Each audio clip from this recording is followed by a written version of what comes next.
दोस्तों ये वीडियो नहीं देखा तो क्या देखा। तो आज की वीडियो बहुत ज़्यादा इंपॉर्टेंट है एक फ्रेशर स्टूडेंट के लिए और एक सिविल इंजीनियर के लिए। आज मैं ऐसी बेसिक टर्म्स आपको बताने वाला हूँ प्रैक्टिकली।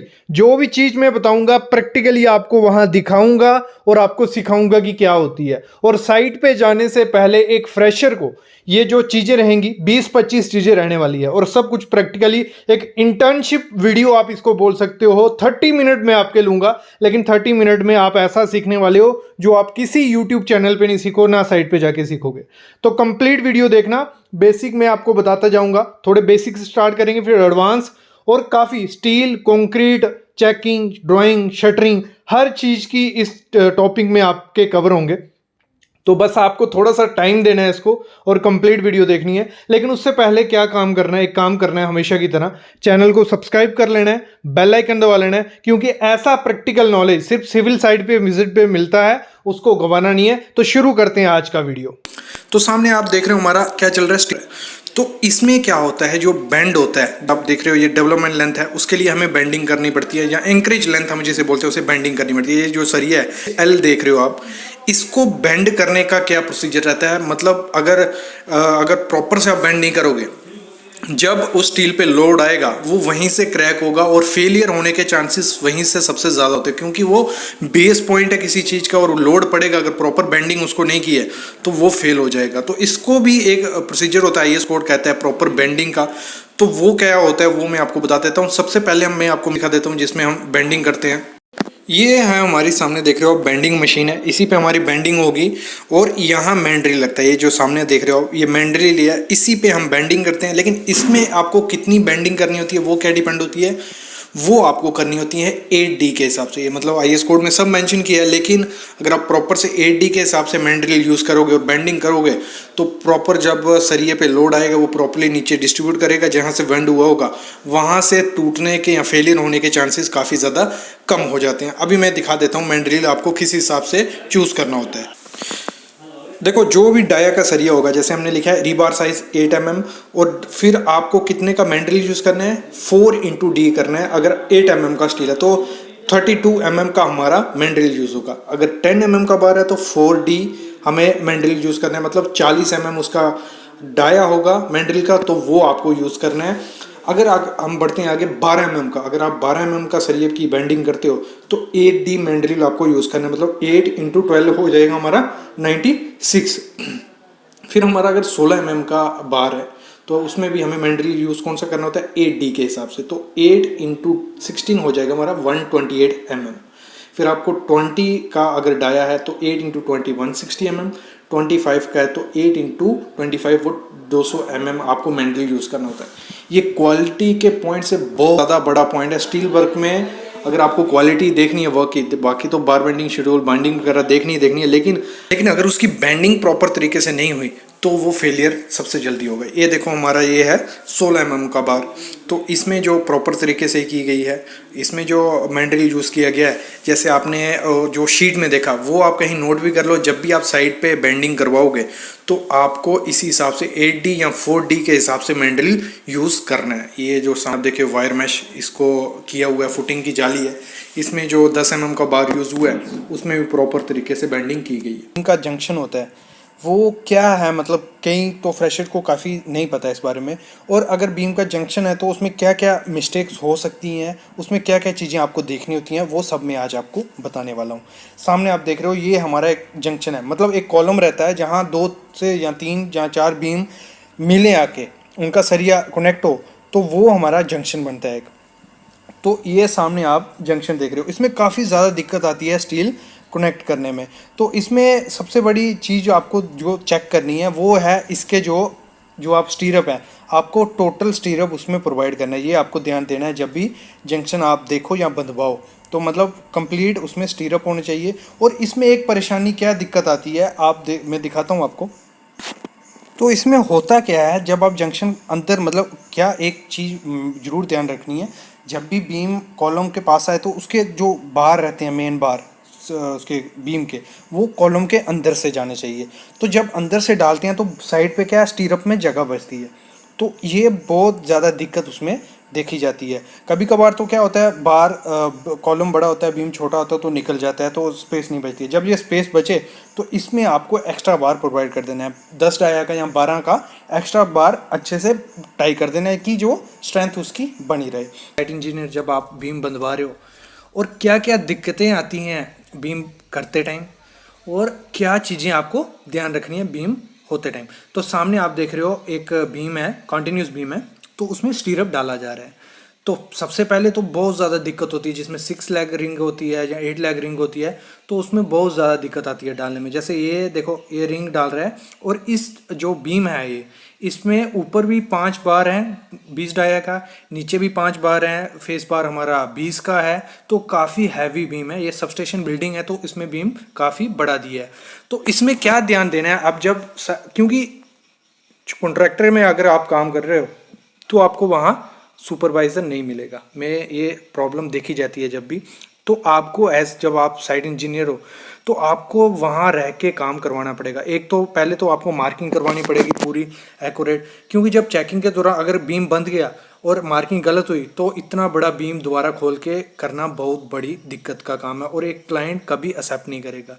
तो आपको रुक के वहाँ मार्किंग करवानी पड़ेगी और दूसरी पूरा रिंग उसको बताना पड़ेगा कि इस बार में इतना रिंग आएगा या 6 लेग रिंग। अगर आप वहाँ पे सुपरवाइजर या फोरमैन अवेलेबल है तो इतनी दिक्कत नहीं आती है, थोड़ा बहुत आपको उसको शेड्यूल दे के समझा के आप काम हो सकते हैं। अगर आप साइट इंजीनियर हो वहाँ पे तो काफ़ी आपको उसको बताना पड़ सकता है। तो आप सामने देख रहे हो वो रिंग फंसाना, और इसमें बहुत ज़्यादा दिक्कत आती है। अगर बार बहुत ज़्यादा है तो रिंग में काफ़ी ज़्यादा टाइम जाता है। ये देखो सब जगह बीम बांधे जा रहे हैं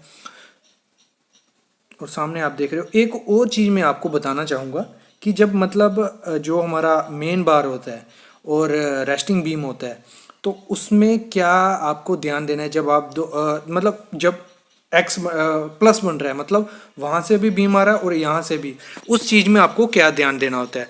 तो उसमें क्या सबसे बड़ी गलती मैंने देखी है कि साइड पे क्या गलती करते हैं, हमारे जो कंटिन्यूस बीम है उस पर हमारा जो बीम होना चाहिए वो रेस्ट होना चाहिए। मैं आगे आपको दिखाता हूँ कैसे होगा। देखो ये जो हमारा बीम है, ये सामने वाला, ये रेस्टिंग बीम है, मतलब कॉन्टिन्यूस बीम पे, क्योंकि इसका जो लोड है वो उस पर जो मेन बीम है उस पर जाना चाहिए। तो 2 बीम हो गए, मतलब एक प्राइमरी बीम हो गया, एक मेन बीम हो गया।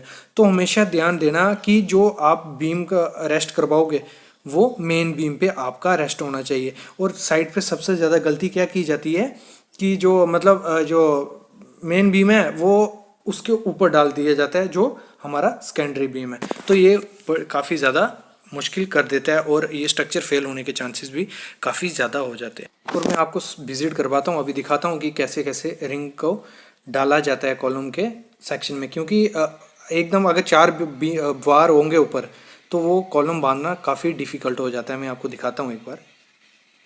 सामने देख रहे हो, देखो ये जो बीम है ये भी उसके ऊपर 5 बार आने वाले, और अगर एक बार का थोड़ा पीछे आगे पीछे होगा ये बहुत ज़्यादा टाइम कंज्यूम कर सकता है।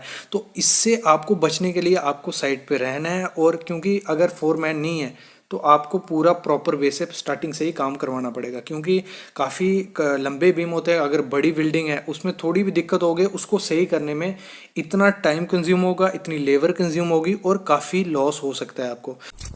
ठीक है, ये हो गया।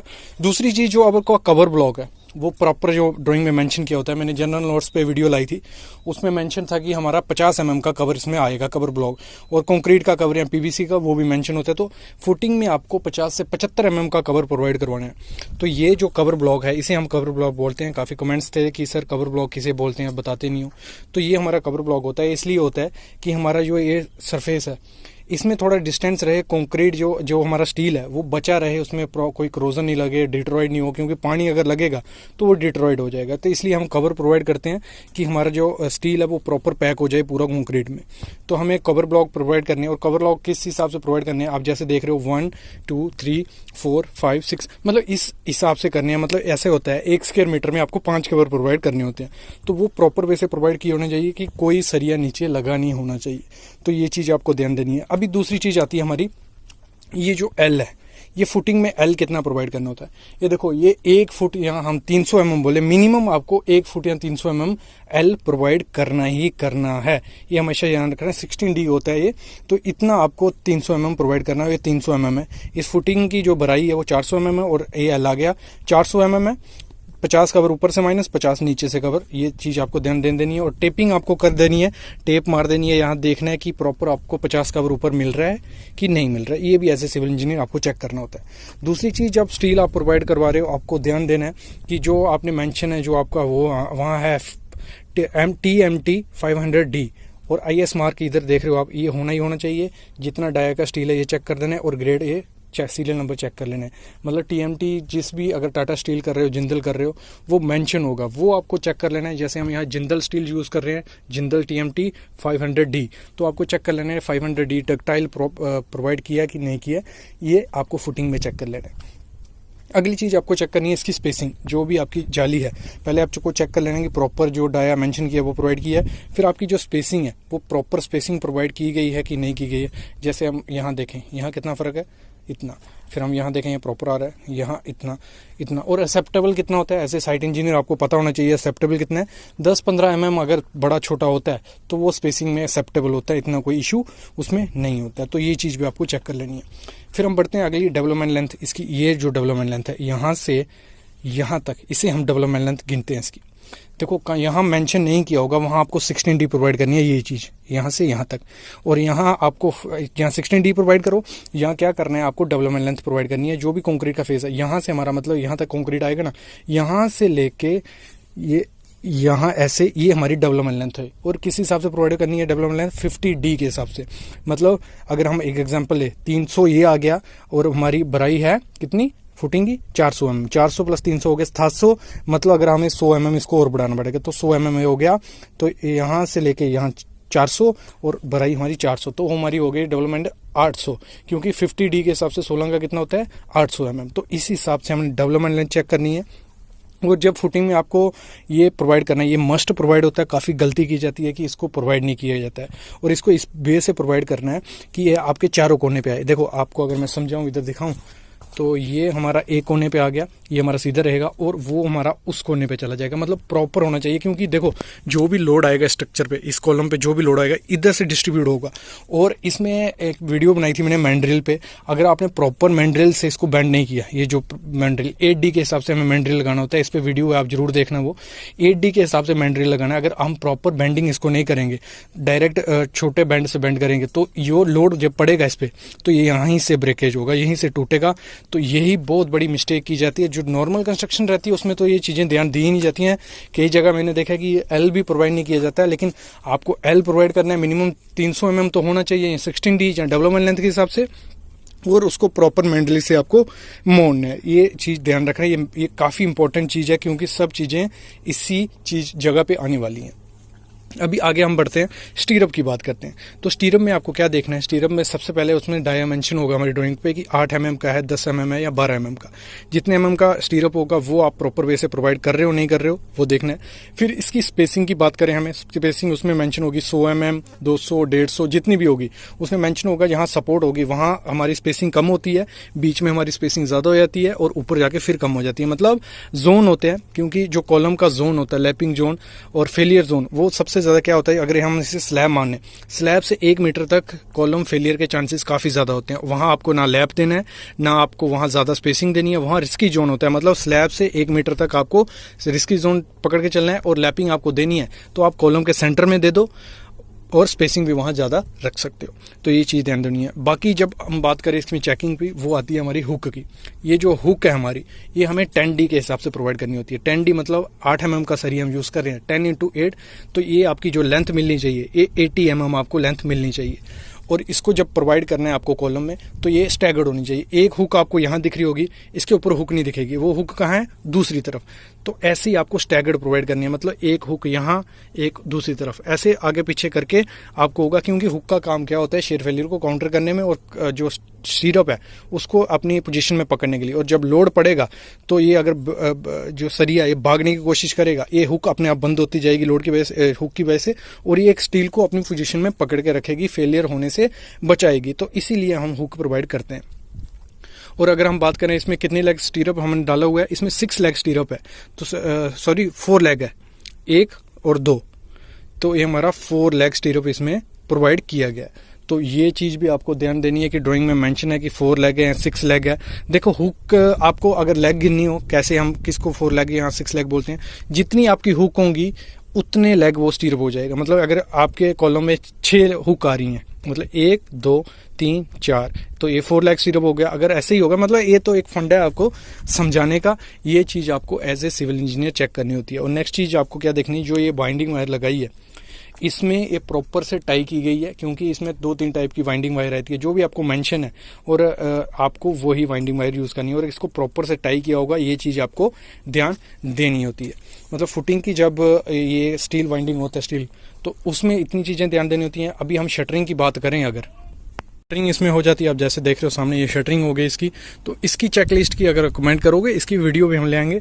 बाकी इसमें कुछ इतना ज़्यादा नहीं है, बस कवर आप देख रहे हो, जैसे हमने देखा था हमारा स्टील की बात थी, तो चारों तरफ हमें कवर ब्लॉक मिल रहा है, ऐसे इसकी शटरिंग की जाती है, प्रॉपर सपोर्ट कर दी जाएगी। और इसकी मेन चीज़ जो आपको देखनी होती है वो है इसकी लाइन, तो ये प्रॉपर लाइन आप देख रहे हो, ये लाइन कर दी है। तो इसमें दूसरी चीज़ क्या देखनी है आपको, ये चेयर जो प्रोवाइड करनी है। देखो ये चेयर जो है, ये चेयर आपको प्रॉपर वे से डिस्ट्रीब्यूट करनी है कि जब कंक्रीटिंग हो, ऊपर से लोड पड़े, तो ये जाली है जो पिचक नहीं जाए, मतलब एक दूसरे से जुड़ नहीं जाए, तो इसमें भी आपको चेयर प्रोवाइड करनी होती है। चेयर क्या होती है आप देख रहे हो सामने, मतलब दोनों बार को हम स्पेसर भी बोलते हैं, दोनों जो हमारी मैश हैं, टॉप मैश और बॉटम मैश, दोनों को दूर रखने के लिए, प्रॉपर कंक्रीटिंग करने के लिए हम चेयर यहाँ प्रोवाइड करते हैं। और वो सामने चेयर आप देख रहे हो, ये इसे हम चेयर बोलते हैं। इसकी कटिंग और बेंडिंग कैसे करते हैं, इस पर एक वीडियो है, आप जरूर देखना। वो स्टार्टर क्या होता है, स्टार्टर होता है कॉलम का बेस, एक मतलब फॉर्म वर्क के लिए हम एक लगा लो पोजीशन बनाते हैं कि प्रॉपर से फॉर्म वर्क हो जाए, पूरी वर्टिकल फॉर्म वर्क रहे और कॉलम भी हमारा वर्टिकल रहे। जैसे आप सामने देख रहे हो, इसे हम स्टार्टर बोलते हैं। स्टार्टर से वर्ड ही, मतलब वर्ड से ही आपको पता चला स्टार्ट है, किसी चीज़ का स्टार्ट है, तो ये हमारा कॉलम का स्टार्ट होता है, यहाँ से हमें फॉर्म वर्क बिठानी होती है। ये तो आपको आइडिया लग गया क्या होता है, लेकिन एज ए साइट इंजीनियर जहाँ आप जब चेक करवाओगे, जहाँ आप स्टार्टर करवाओगे, ये बहुत इंपॉर्टेंट चीज़ है, क्योंकि अगर स्टार्टर गलत हुआ, कॉलम गलत होगा, और बाद में ब्रिक वर्क आएगा वो गलत होगा, फिर विंडो आएगी वो गलत होगा, फिर टाइलिंग आएगी वो गलत होगा, तो सब चीज़ें डिपेंड होती हैं पोजीशनिंग पे, कॉलम की पोजीशनिंग पे। तो सेंटर लाइन हो गई थी हमारी, उस पर वीडियो आई थी, वो आप सबने देखी, अच्छा से प्यार दिया, और भी देखते रहो उसको जिन्होंने नहीं देखी है। तो सेंटर लाइन की हेल्प से ही हम स्टार्टर करते हैं। तो आपको मैं पहले थियोरेटिकल आपको समझा देता हूँ कैसे हम स्टार्टर करेंगे, उसके बाद हम प्रैक्टिकल पे फिर से आएंगे। देखो जैसे हमने देखा था कि लेआउट में हमें रेफरेंस चाहिए होता है या हम टोटल स्टेशन से करते हैं, वैसे ही हमें स्टार्टर के टाइम भी यहाँ तो हमें कोई रेफरेंस चाहिए होगा या हम टोटल स्टेशन से एक पॉइंट मार देंगे। तो ये हमारा प्लान आ गया। ये जो सामने आप देख रहे हो, ये हमारा है P1 कॉलम है, P1 कॉलम है, P1 कॉलम है। ये हमें मेंशन होता है कि कॉलम आपका कौन सा है, और इधर हम शेड्यूल में देख लेंगे अभी P1 कहाँ गया, ये रहा P1 कितने बाई कितने का कॉलम है, 450 बाई 450 का कॉलम है। हमें मिल गया कि कॉलम हमारा कितने का है। अभी आपको क्या करना है, मतलब इसका स्टार्टर करना है। हमने इस लाइन का करते हैं, चलो ये लाइन और ये लाइन का हमें स्टार्टर करना है। तो उसके लिए मैं एग्जांपल बनाई आपके लिए, आपका कुछ ऐसा दिखता है, ठीक है, मतलब ये नीचे की फुटिंग आ गई, इसके ऊपर हमें कॉलम बनाना है। तो हमें क्या करना पड़ता है, हमारे पास यहाँ तो कोई रेफरेंस नहीं है। अगर आपके पास यहाँ कोई दीवार है या कुछ भी है, उधर से रेफरेंस मिल जाएगा आपको कि 2 मीटर पे आपका ये पॉइंट आएगा, एक पॉइंट। तो यहाँ भी रेफरेंस होगा आपका कोई, तो यहाँ से 2 मीटर पे ये पॉइंट आएगा। अगर ये रेफरेंस नहीं है आपके पास, फिर आपको क्या करना पड़ता है, टोटल स्टेशन से पॉइंट मारना पड़ता है। और जिनको टोटल स्टेशन नहीं आता है, वो इस पे वीडियोस हैं 5-6 हमारी, वो टोटल स्टेशन देख लो, इजीली सीख जाओगे कि टोटल स्टेशन कैसे चलाते हैं। तो टोटल स्टेशन की हेल्प से हम पॉइंट मार देते हैं, कोऑर्डिनेट नॉर्थिंग ईस्टिंग मार देंगे, तो वो है आ गई 3 पॉइंट हमें चाहिए काट कोने में। 3 पॉइंट मिल गए, तो एक स्टार्टर हम यहाँ फिक्स करेंगे। जो स्टार्टर आपने साइड पे देखा, ये शटरिंग के लिए, मतलब ये हमारी अगर लगा लो बोर्ड है, प्लाई बोर्ड, ऐसे फिक्स कर देंगे 450 बाय 450 का। ओके, ये हो गया। यहां पे भी हम ऐसे ही कर देंगे, क्योंकि ये पॉइंट हमें पता है, हमने कोऑर्डिनेट इसके देखे कि कॉलम का एक कॉर्नर है 450 बाय 450, और यहां भी हम ऐसे कर देंगे 450 बाय 450 का। ये जब फिक्स हो जाएगा, इसको फिक्स करने के लिए यहाँ इधर एक और बना देते हैं, इधर एक और बना देते हैं। यहां भी कॉलम जो आएगा उसको कैसे फिक्स करेंगे? उसको फिक्स करने के लिए यहाँ से हम हमारी जो ड्राइंग होती है उसमें मेंशन होता है, मैं दिखा देता हूँ आपको। हमारी ड्राइंग जो है इसमें मेंशन है कि कॉलम के सेंटर से दूसरे कॉलम का सेंटर कितने है 3595। तो हमने ये वाला बना दिया, मतलब ये स्टार्टर। तो सेंटर इसका सेंटर सेम है। मतलब अगर हम यहां से स्टार्ट करते हैं, टेप मारना स्टार्ट करते हैं, टेप मारी हमने, ये फेस हमें मिल जाएगा कितना 3580 मिल गया यहां से। फिर नेक्स्ट हम चेक कर लेंगे कि नेक्स्ट फेस कितने पे है। नेक्स्ट है 3580, फिर से तो 3580। ऐसे करते करते हमें ये लाइन, मतलब ये फेस हमें पता चलता जाएगा। और इस फेस के लिए हमें क्या करना है, ये जो फेस होगा इसके लिए हम यहां डोरी जो होती है, मैं आपको प्रैक्टिकली भी अभी साइड पे दिखाऊंगा कैसे करेंगे। यहां डोरी बांध देंगे और दोनों इसकी लाइन देख लेंगे कि प्रॉपर एक लाइन में है कि नहीं है। और ऐसे ऐसे के लिए हमने डिस्टेंस नाप लिया। और इधर के लिए हम जब जाएंगे तो यहां से हमें डिस्टेंस दिया होगा ड्राइंग में, जैसे मैं आपको दिखा देता हूं। तो यहां से हमें डिस्टेंस दिया 3225। तो हम यहां से 3225, इस फेस से 3225 यहां नाप लेंगे। और इधर से आगे हमें दिया होगा डिस्टेंस, वो भी ड्राइंग में मेंशन होगा। तो हमने दिया है 4837, तो वो हम 4837 यहां से नाप लेंगे। और इसकी लाइन कैसे देखने की, प्रॉपर लाइन में है कि नहीं। यहां डोरी बांधेंगे और यहां डोरी बांधेंगे और यहां देख लेंगे और इसको हम नाप लेंगे प्रॉपर 450 बाई 450 का है कि नहीं। ये प्रोसेस रहता है पूरा आपका किसका, स्टार्टर लगाने का। अभी मैं प्रैक्टिकली आपको दिखाता हूं। बाकी इसमें क्या होगा, आपको कोई भी 4 कॉर्नर ले लेने। एक अगर हमें पूरे स्टार्टर करने हैं, ये हमारे पास कॉर्नर होगा एक पॉइंट, ये पॉइंट होगा, ये पॉइंट होगा, तो हम चारों तरफ डोरी बांध देंगे और इसका इजीली हो जाएगा। अगर हम ड्राइंग की हेल्प से मैं आपको समझाऊंगा, अगर वहां नहीं समझ आया। मतलब मेरे को ये पॉइंट को टोटल सेशन से मार दिया, मेरे को पता है एक पॉइंट ये मार दिया, एक ये मार दिया। तो इधर हम एक फिक्स कर देंगे 450 का, साइड एक 450 का, और इसको ऐसे कर देंगे। इधर पॉइंट मारा, इधर से 450, इधर से 450, ये काटकोना बन जाएगा। फिर हम यहां से डोरी मान देंगे और ये डिस्टेंस के हिसाब से चलते जाएंगे आगे आगे आगे। ऐसे ऐसे करते हम पूरा स्टार्टर कर सकते हैं। अभी मैं आपको प्रैक्टिकली दिखाता हूं कि कैसे हम प्रैक्टिकली करते हैं। तो देखो, इसमें हमने जो कॉर्नर्स थे वहां टोटल स्टेशन से कोऑर्डिनेट मार दिए। फिर हमने एक फिक्स कर लिया, जैसे सामने आप देख रहे हो एक फिक्स हो गया। उधर से हमने जो डोरी है, रेड कलर की आपको डोरी दिख रही है, ये डोरी मार ली और इसको हमने कायम कर लिया। इस स्टार्टर को कायम कर लिया। कैसे कायम किया, मतलब इस डोरी के हिसाब से, इधर पॉइंट था हमारा, पॉइंट के हिसाब से दोनों ये स्टार्टर हमारा फिक्स हो गया। जब एक स्टार्टर हमारा फिक्स हो गया, दूसरे के लिए हमें क्या करना होता है, दूसरे के लिए हमें ड्राइंग पे जाना है। उसमें हमें मेजरमेंट दी होगी कि एक कॉलम दूसरे कॉलम से कितने दूर है, तो वो हमें साथ साथ में टेपिंग करते जाना है। अभी मैं आपको ये दिखा देता हूँ। देखो, ये डोरी आपको दिख रही होगी, ये हमने थ्रू आउट मार दी। जैसे मैंने आपको थ्योरेटिकल बताया वैसे हम प्रैक्टिकल करते जाएंगे साथ साथ में। ये हमने डोरी फिक्स कर ली। अभी हम करेंगे मेजरमेंट करते जाएंगे और आगे आगे देखते जाएंगे। अभी मैं मेजरमेंट आपको दिखा देता हूँ। देखो, इसमें हमारे ड्राइंग में जो मेंशन था कि ये आपका 3 मीटर 595 पे इसका फेस आता है, ये कॉलम का फेस आता है। तो हमने इसको अच्छे से दोनों तरफ हमें नाप लेना होता है। मतलब एक वहां से देखो, उस रेफरेंस से, उस कॉलम से इधर का कितना डिस्टेंस है, जो भी आपका डिस्टेंस मेंशन होगा ड्राइंग में वो आपको देख लेना है। और फिर पूरा थ्रू आउट आपको खत देख लेना है कि थ्रू आउट आपको कितना मिल रहा है। अभी हम यहाँ देख लेते हैं, हमारा था 14 मीटर 425। तो इधर हमें चेक कर लेना है कि हमारा बाहर का बिल्डिंग का जो कॉलम है वो प्रॉपर है। अगर टॉलरेंस हो तो 1-2 mm होता है, अगर बड़ी बिल्डिंग है तो कोई इशू नहीं है। लेकिन अगर 5 से 10 mm रहेगा तो काफ़ी इशू हो जाएगा। 5 से 10 mm होता वो 30 से 40 mm हो जाएगा और ब्रिक वर्क में काफ़ी ज़्यादा दिक्कत उसमें आएगी। तो ये टोटल प्रोसेस हमारा रहता है। मतलब एक बार हमने टेपिंग कर लिया, उसके बाद हम इसकी लाइन देखते हैं। लाइन कैसे देखते हैं, मतलब ऊपर से हमें देखना है कि जो डोरी हमने बांधी है, रेड कलर की जो डोरी देख रही है, वो उसी पे आ रहा है कि नहीं, वो शटरिंग उसी डोरी पे है कि नहीं। क्योंकि वो डोरी हमारी पक्की हो गई है कि वो पॉइंट पे हमारी डोरी जा रही है। ऐसे हमारी हॉरिजॉन्टल लाइन ऐसे ही जाएगी। ऐसे ऐसे हम करते जाएंगे पूरा, मतलब उससे डिस्टेंस लेते जाएंगे ड्राइंग से, और ऐसे ऐसे हमारा स्टार्टर आगे आगे होता जाएगा। मतलब हमें रेफरेंस पॉइंट चाहिए होता है, जहाँ एक कोऑर्डिनेट चाहिए होता है, उसकी हेल्प से हम पूरा लेआउट कर सकते हैं। तो स्टार्टर करने का इतना ही छोटा सा प्रोसेस होता है। उसके लिए आपको टेप रीडिंग आनी चाहिए, ड्राइंग पढ़ना आनी चाहिए और थोड़े बहुत आपको स्किल आनी चाहिए। उसके बाद हम क्या करते हैं, जो हमारा स्टार्टर भरा होता है उसको प्रॉपर से कंक्रीटिंग उसकी कर देते हैं। जो भी ग्रेड हम कॉलम में यूज़ करेंगे वही आपको वहाँ स्टार्टर में यूज़ करना है। और उसमें शेयर की आपको ज़रूर बनानी है। शेयर की पे अगर वीडियो चाहिए तो कमेंट करना, ले आऊँगा फिर से।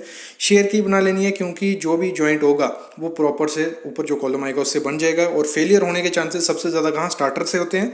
तो स्टार्टर आपको प्रॉपर से बनाना है। कि जो फुटिंग की शटरिंग है वो हम प्लाई से कैसे करते हैं, अगर हम एमएस प्लेट से कैसे करते हैं। तो सबसे पहले मैं बता दूं आपको कि जो हमारी शटरिंग होती है तो उसमें क्या क्या चीज़ें यूज़ होती है वो भी मैं आपको बात करूंगा। पहले हम बात कर लेंगे एमएस की शटरिंग, एमएस प्लेट से जो शटरिंग की जाती है। तो ये एमएस प्लेट है हमारी, और इसमें हमारी ये जो साइज़ है इसका, वो साइज़ है हमारा 450 बाय 900 mm। मतलब आपको जो शटरिंग प्लेट होती है उसको फिक्स कैसे किया जाता है, उसमें ये राफ्टर आप देख रहे हो 75 बाय 100 mm का हमारा जो राफ्टर है, तो इसको दोनों साइड पे फिक्स कर दिया जाता है। ये क्यों मैं प्रैक्टिकली बता रहा हूँ, जिन लोगों को पता है अच्छी बात है, जिनको नहीं, जो साइड पे विजन नहीं किए हैं, इधर क्या है, इधर से नेल लग जाता है, कील लग जाता है और ये राफ्टर फिट हो जाता है। इसके साथ नीचे भी ऐसे ही किया जाता है, जितनी हाइट हो, जितनी मेंशन हो फुटिंग का साइज, उस हिसाब से इसको फिक्स कर दिया जाता है। ये दो राफ्टर फिक्स हो गए, उसके बाद इसमें जो प्रॉप्स होती हैं, टेका जिसे हम बोलते हैं, ऐसे इसको प्रॉप्स लगा दी जाती हैं कि ये सपोर्ट इसमें बनी रही।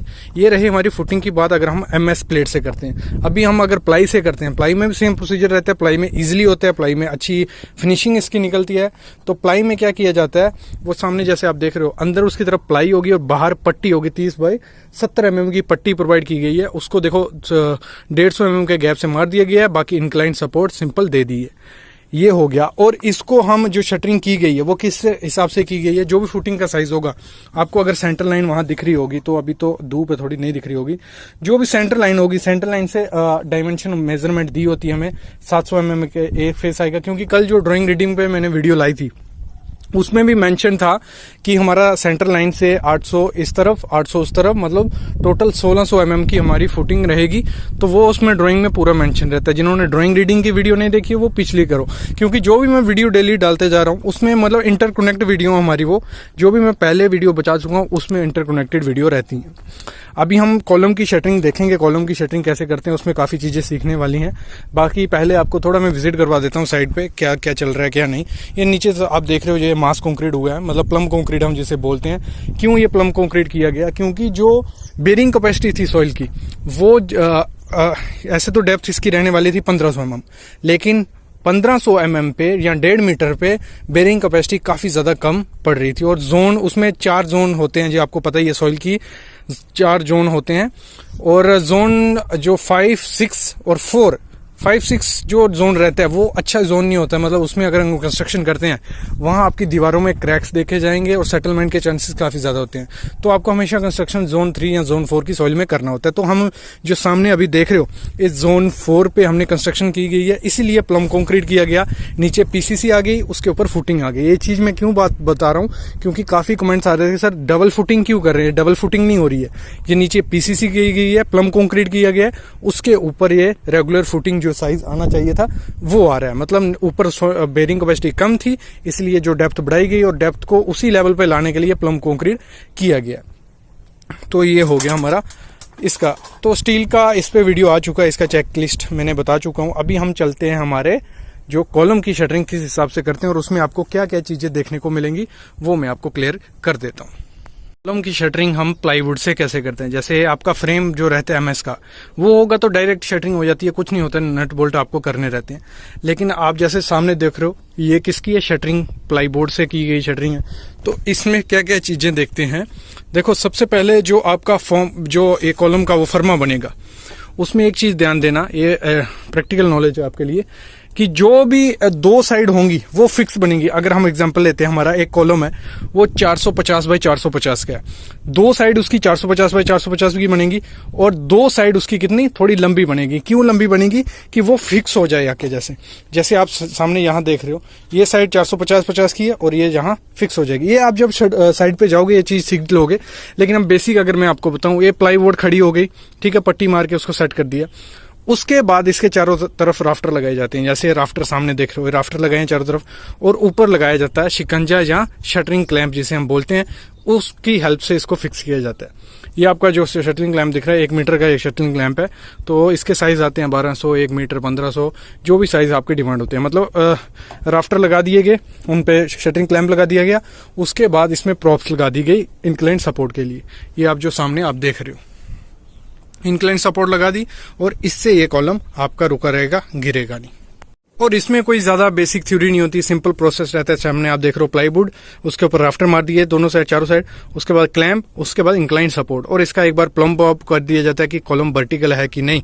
और एक वीडियो हमारी आई थी किस पे, स्टार्टर पे वीडियो जिन्होंने नहीं देखी है वो जरूर देखना कि स्टार्टर करके ही कॉलम उस पर फॉर्म वर्क की गई है, उसके बाद ही हमें ये मिल पाता है कि अच्छे से कॉलम हुआ है कि नहीं हुआ है, वो वीडियो जरूर देखना। और ऐसे ही प्रैक्टिकल नॉलेज के लिए आप सिविल साइट विजिट को सब्सक्राइब करके रखो, बेल आइकन दबा के रखो और कमेंट करो जो भी वीडियोस आपको चाहिए। डेली प्रैक्टिकल वीडियोस आपके लिए ला रहा हूं, बस चैनल को सब्सक्राइब करके रखो। Thank you guys.